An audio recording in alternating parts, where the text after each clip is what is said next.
بسم الله الرحمن الرحیم. با عرض سلام و ادب و احترام خدمت بینندگان شبکه منجی بشریت، با من علیرضا ابراهیمی در اولین قسمت از برنامه برهان مهدی در خدمت شما هستیم. در این برنامه سعی می‌کنیم که به شبهاتی که در مورد دعوت یمانی مطرح شده پاسخ بدیم. در این قسمت از برنامه با چند شبهه از آقای رایفپور همراه شما هستیم. اجازه بدید به اولین شبهه آقای رایفپور گوش کنیم و سپس با احادیث اهل بیت و با بیان علمی این شبهه رو روشن و پاسخ بدیم.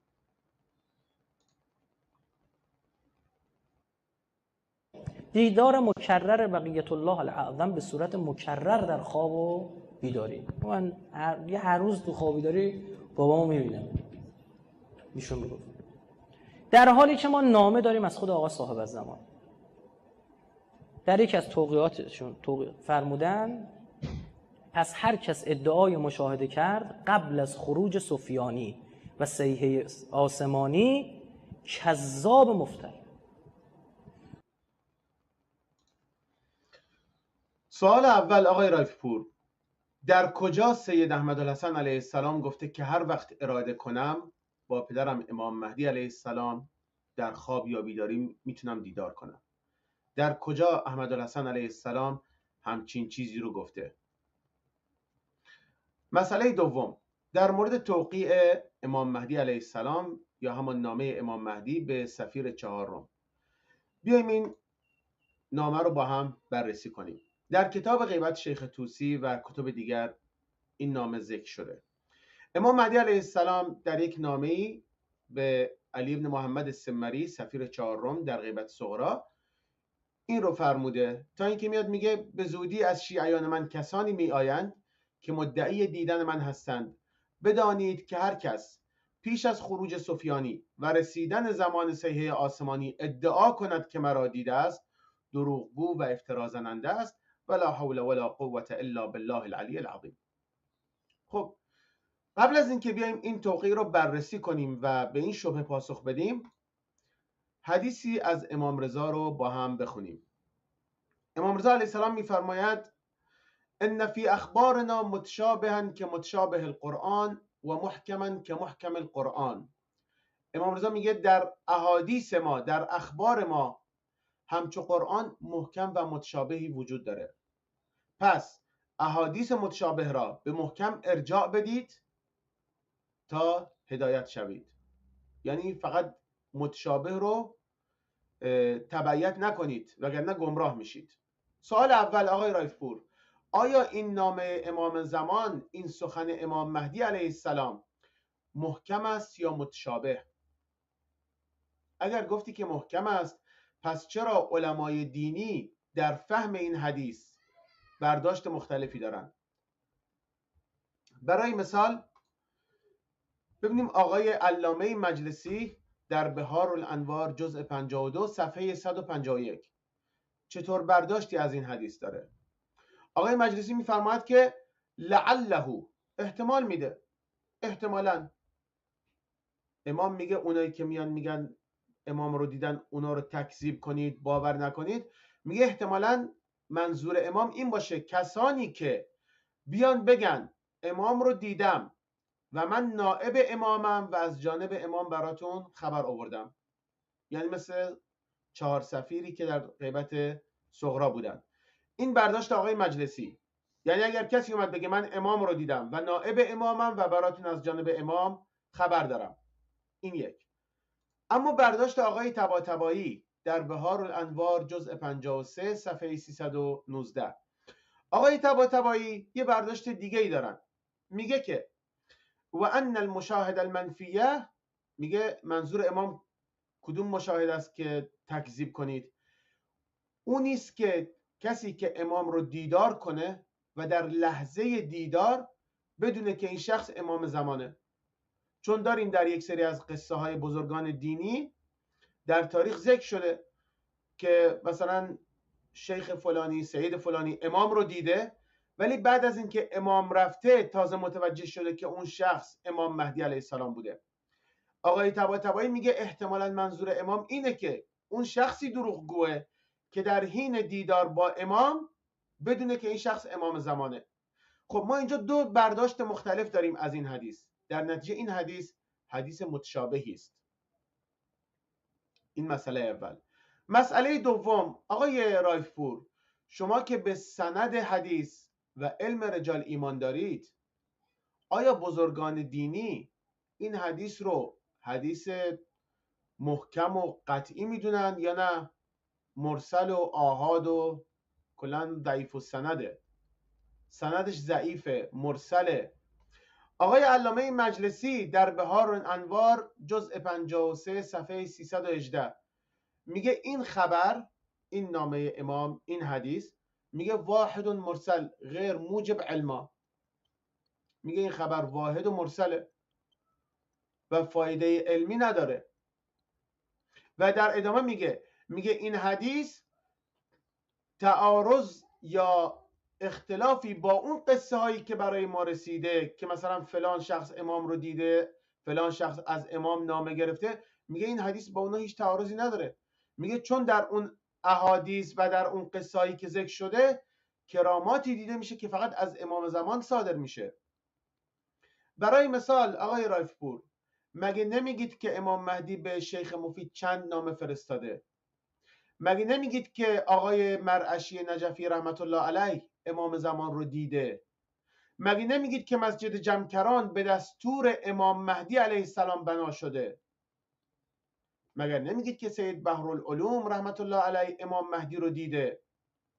و قصه های زیادی از این قبیل مطرح شده. آیا اون بزرگان دینی دروغ میگفتن به مردم؟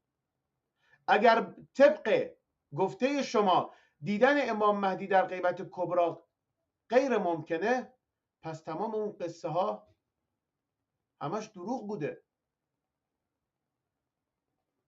مسئله بعدی، آقای رایفپور، مگر در احادیث نداریم که یمانی و ذوالنفس الزکیه که از علامات حتمی ظهور امام هستند قبل از امام زمان میان و یمانی همونطور که امام باقر علیه السلام فرمودند شما را به صاحبتان دعوت میکند، یعنی به امام زمان. پس یمانی فرستاده امام زمانه و قبل از امام زمان میاد. ذوالنفس الزکیه هم قبل از امام زمان میاد و فرستاده امام زمان هست و اینها در احادیث به صورت حتمی ذکر شده. پس چطور میخواید یک عقیده ای رو بر اساس یک حدیثی که ضعیفه و متشابهه میخواید یک عقیده بنا کنید که امام زمان در غیبت کبری با هیچ کس دیدار نمیکنه؟ اجازه بدید به شبهه دوم آقای رایفپور بپردازیم.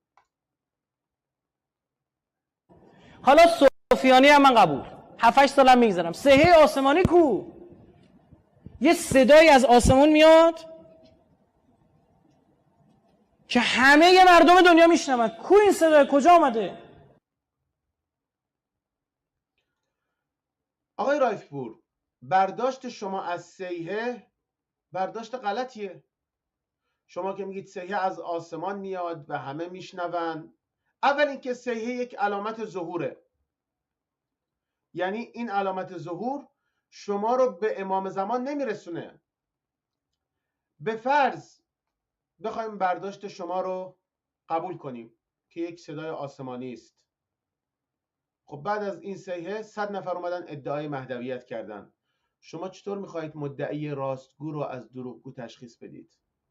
چون سیحه نمیگه مثلا امام زمان در فلان خیابون در فلان منزل، آدرس که بهتون نمیده. حالا بیایم این حدیث از امام باقر علیه السلام رو در مورد سیحه با هم بررسی کنیم. حدیث طولانی است، در کتاب غیبت شیخ طوسی صفحه 747، تا اینکه امام علیه السلام میفرماید، یکی از اصحاب امام میپرسه که ندا یا سیحه چگونه اتفاق میافتد؟ امام فرمود ندا کننده ای از آسمان در اول روز ندا میکند، در اول روز، به صورتی که همه مردم با هر زبانی آن را میشنوند و ندا این است بدانید که حق با علی و پیروان اوست. این ندای اول. پس از آن و در آخر روز شیطان ندایی میکند که منشأش در زمین است نه در آسمان، بدانید که حق با عثمان و پیروان اوست. در همان وقت اهل باطل در اینکه کدام ندا حق است شک میکنند. خب مسئله اول، اگر ندا صیحه باشه، صدای مادی باشه، همونطور که آقای رایفپور برداشت کرده. آقای رایفپور، کره زمین دو قسمته، یک قسمتش شبه، یک قسمتش روزه. معمولا اولین کشوری که خورشید درش طلوع میکنه طرف نیوزلند و استرالیا و این کشور هاست. اگر صیحه‌ای در زمان صبح استرالیا و نیوزلند و این کشورها اتفاق بیفته، مردمی که در این کشورها هستن میگن چون اول روزه پس این صیحه حقه، در حالی که در کشور ایران و عراق و اون کشورهای اون طرف شبه، اونا میگن نه پس این صیحه باطله چون آخر روزه. پس در این حالت آقای رایفپور ما به 4 صیحه نیاز داریم، 2 صیحه برای این نیم کره زمین و 2 صیحه برای اون طرف زمین. آیا عقلانی هست؟ منطقی هست؟ 2 صیحه میگه حق با علی و شیعه اوست، صیحه حق، و ندای باطل میگه حق با عثمان و پیروان اوست. واقعا چه نیازی هست که صیحه نام علی و عثمان رو ذکر کنه؟ امام علی علیه السلام و عثمان 1400 ساله که از دنیا رفتن. آوردن اسم آنها، اسم امام علی علیه السلام و عثمان، چه کمکی به شما میکنه که امام زمان رو بشناسید؟ 3 آیا صیحه، همین کلمه صیحه، کلمه محکم و واضحی است یا متشابه؟ بریم به قرآن ببینیم در قرآن صیحه به چه معنایی اومده. آقای رایفپور، در سوره یاسین بسم الله الرحمن الرحیم ما ینظرون الا صیحة واحدة تأخذهم وهم یخصمون. و در سوره مؤمنون بسم الله الرحمن الرحیم آیه 41 فأخذتهم الصیحة بالحق فجعلناهم غثاء فبعدا للقوم الظالمین. صیحه در این دو آیه به معنی عذابه و حدیث داریم در کتاب بهارالانوار جلد 1 صفحه 210 از ابی جارود از امام باقر علیه السلام میپرسه قل هو القادر على ان یبعث علیکم عذابا من فوقکم. امام باقر فرمود آن عذاب دجال و صیحه آسمانی است. پس بر طبق این آیات قرآنی و بر طبق این حدیث صیحه ممکنه عذاب باشه. چرا شما برداشت میکنید که نه یه صدای مادی در آسمان پخش میشه؟ یه سوال دیگه آقای رایفپور، 2 تا صیحه داریم طبق حدیث، یه صیحه حق با صدای جبرئیل طبق برداشت شما و صیحه باطل با صدای ابلیس یا شیطان. کدوم یک از شما یا همه مردم زمین، چه کسی صدای جبرئیل و شیطان رو شنیده که بتونه تشخیص بده این صدا صدای جبرئیل یا صدای شیطانه؟ حدیث داریم از امام باقر علیه السلام در کتاب بصائر الدرجات صفحه 542 عن عمار بن مروان عن ذریس. امام باقر علیه السلام بهش میگه که ارأیت ان لم یکن الصوت الذی قلنا لكم ان یکون. بهش میگه دیدی گفتیم صدایی خواهد اومد، یه ندایی خواهد شد، اگر اون صدا نیامد، اگر اون ندا نشد، یعنی احتمال بدا درش وجود داره، تو چی کار میکنی؟ امام باقر میپرسه از این اصحابش ذریس، بهش میگه تو چی کار میکنی؟ ما انت صانع؟ قال قلت انتهی فیه والله الى امرک. تسلیم، نمیخواد بشه نشه. امام فرمود هو والله التسلیم و الا فالذبح و اوها بیده الى حلقه. پس این صیحه آسمانی که شما منتظرشید آقای رایفپور، امام باقر میگه احتمال وجود اتفاق نیفته، اصلا احتمالا وجود نداشته باشه. برداشت ما از صیحه چیه؟ یکی از مصادیق صیحه رؤیای صادق است. چرا؟ جبرئیل یک فرشته است از عالم ملکوت. پس ندای جبرئیل در همون عالم ملکوت اتفاق میفته. به فرشته‌ای که مسئول رؤیا هست، جبرئیل دستور میده به اون فرشته که به فلانی رؤیا نشون بده، به فلانی رؤیا نشون بده. چه رؤیایی؟ در این حدیث پاسخ رو خواهیم خوند. امام صادق علیه السلام به ابوبکر حضرمی و ابان ابن تغلب میگه که در خانه خودتان بنشینید، هر وقت دیدید که ما به گرد مردی آمدیم، یعنی یک شخص رو تایید کردیم، به گرد یک شخص آمدیم، آن وقت با اسلحه به یاری ما قیام کنید. خب امام صادق داره میگه هر وقت که دیدید ما یک شخصی رو تایید کردیم، به گرد یک شخص آمدیم، بر علیه یک شخص جمع شدیم و گفتیم این صاحب حقه، اون موقع به یاری ما بیایید.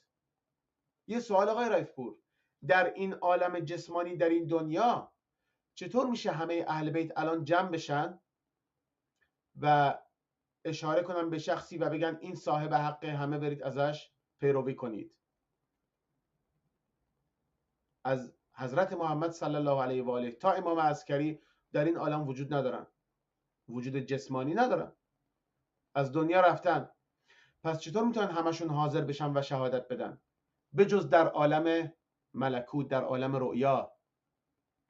و این یکی از مصادیق صحیح است که جبرئیل در عالم خودش به فرشته‌ای که مسئول رؤیا هست دستور میده که به مردم این رؤیا رو نشون بده. و این رؤیا همان ندایی است که یک زبان داره و همه میتونن متوجه بشن.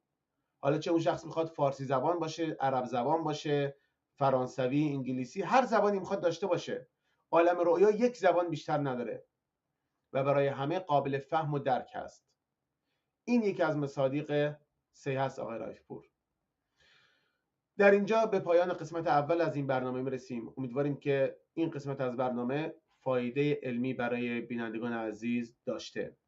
برای اطلاعات بیشتر از دعوت یمانی موعود به وبسایت المهدیون.co مراجعه کنید. الحمدلله رب العالمین و صلی الله علی محمد و آله الطیبین الطاهرین الائمة والمهدیین و سلم تسلیما کثیرا.